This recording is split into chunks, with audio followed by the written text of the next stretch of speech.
সাতক্ষীরায় বিজিবির অভিযানে আটককৃত বিপুল পরিমাণ মাদকদ্রব্য বুলডোজার দিয়ে পিষে এবং আগুনে পুড়িয়ে ধ্বংস করা হয়েছে।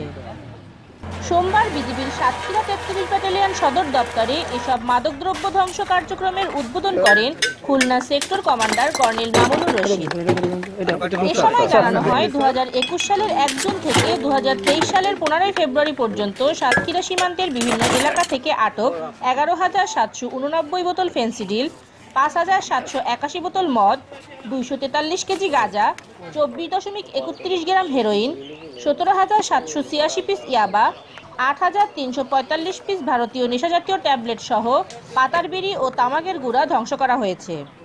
মাদকদ্রব্য ধ্বংসকরণ কার্যক্রমে আরও উপস্থিত ছিলেন বিজিবির সাতক্ষীরা ৩৩ ব্যাটালিয়নের অধিনায়ক লেফটেন্যান্ট কর্নেল মোহাম্মদ আশরাফুল হক, অতিরিক্ত পরিচালক মেজর রেজা আহমেদ, নির্বাহী ম্যাজিস্ট্রেট সজীব তালুকদার, সদর সার্কেলের অতিরিক্ত police super Mir Asaduzzaman, RAB ৬ এর company commander major Galib, custom excise ও ভ্যাট সার্কেলের রাজস্ব কর্মকর্তা মোহাম্মদ মাসুদ রানা প্রমুখ।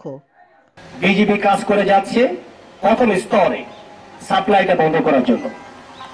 আমরা নিয়মিত কাজ করে যাচ্ছি বর্ডারের, আমাদের যে বর্ডারের দায়িত্বপূর্ণ এলাকা যেখানে আছে আমরা চষে বেড়াই যেন একটাও মাদক যেন বাংলাদেশে না ঢুকতে পারে।